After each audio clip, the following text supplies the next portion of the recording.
आइए स्टार्ट करते हैं अपना नेक्स्ट न्यूमेरिकल, जो कि हमारा न्यूमेरिकल नंबर 3 है। A coil of wire has 10 loops, each loop has an area of 1.5 into 10⁻³ metre square. A magnetic field is perpendicular to the surface of each loop at all times. If the magnetic field is changed from 0.05 Tesla to 0.06 Tesla in 0.1 second, find the average EMF induced in the coil during this time। आपने इसमें average EMF को find out करना है।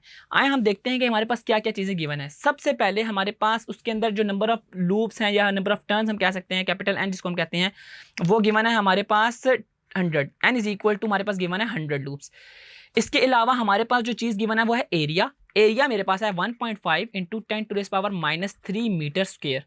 इसके अलावा हमारे पास दो magnetic field हैं, जिसको हम एक को B1 कह देते हैं, लेट्स से 0.05 टेस्ला, और एक मैग्नेटिक फील्ड है जिसको हम B2 कहते हैं, दैट इज 0.06 टेस्ला।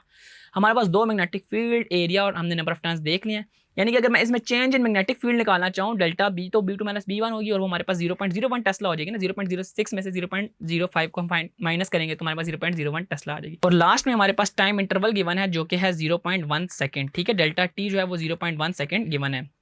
हमने इसमें जो चीज़ फाइंड करनी है वो EMF है, यानी कि हमने इंड्यूस्ड EMF को फाइंड आउट करना है। तो उसके लिए हम क्या करेंगे, हमें EMF का फार्मूला पता होना चाहिए। वो EMF का फार्मूला हमारे पास इस हवाले से जो है वो था, तो सबसे हमने इनिशियल फेज में पढ़ा था, वो था E = -N × delta phi over delta T। और डेल्टा फाई आपको अच्छे तरीके से याद है कि डेल्टा फाई जो था वो हमारे पास B.A के इक्विवेलेंट था। तो ऐसा करते हैं, हम इसको ऐसा लिख भी दे देते हैं यहाँ पे कि डेल्टा फाई जो है वो मेरे पास B.A के इक्विवेलेंट है, या हम इसको डेल्टा BA cos थीटा भी लिख सकते हैं। ठीक है, अगर मैं इसको वेक्टर फॉर्म में लिखा तो मैं cos थीटा साथ लिख सकता हूँ। ऐसा करते हैं, हम इसको डेल्टा फाई की वैल्यूज को फाइंड आउट कर लेते हैं। डेल्टा B हमने निकाला था 0.01, और इसके अलावा जो एरिया है वो मेरे पास है 1.5।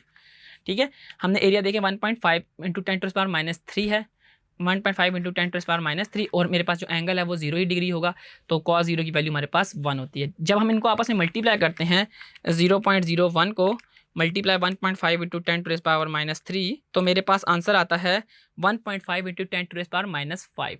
ठीक है जी, ये तो मेरे पास आंसर आ जाएगा इसका 1.5 × 10⁻⁵, जो कि मेरे पास डेल्टा फाई है। अब हमारे पास ये सारी की सारी चीज़ें निकल आई हैं। अब हमने जस्ट E की वैल्यू इसमें पुट इन कर देनी है। E की वैल्यू क्या थी आपको याद होगा, E का फार्मूला मैं दोबारा से लिख देता हूँ। E = -N × delta phi over delta T। अब इसमें हम -N की वैल्यू पुट करते हैं। एक्चुअली में तो N मेरे पास 10 लूप्स थे ना, तो उसका हम क्या देते हैं -10 मल्टीप्लाई बाय 5 की वैल्यू हमने निकाली, दैट इज 1.5 × 10⁻⁵। बल्कि हमारे पास जो N की वैल्यू थी वो हमारे पास थी 100, हम यहाँ पे 100 पुट कर रहे होंगे, और एट दी एंड हमारे पास डेल्टा T है जो कि हमारे पास 0.1 सेकेंड था। अब हम इनको जस्ट मल्टीप्लाई करते हैं और देखते हैं हमारा आंसर क्या आता है।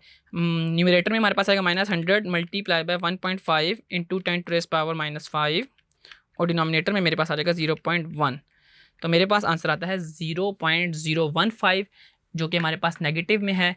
E की वैल्यू क्या आ गई, -0.015, या इसको हम 1.5 × 10⁻³ भी लिख सकते हैं, 1.5 × 10⁻³ वोल्ट भी लिख सकते हैं।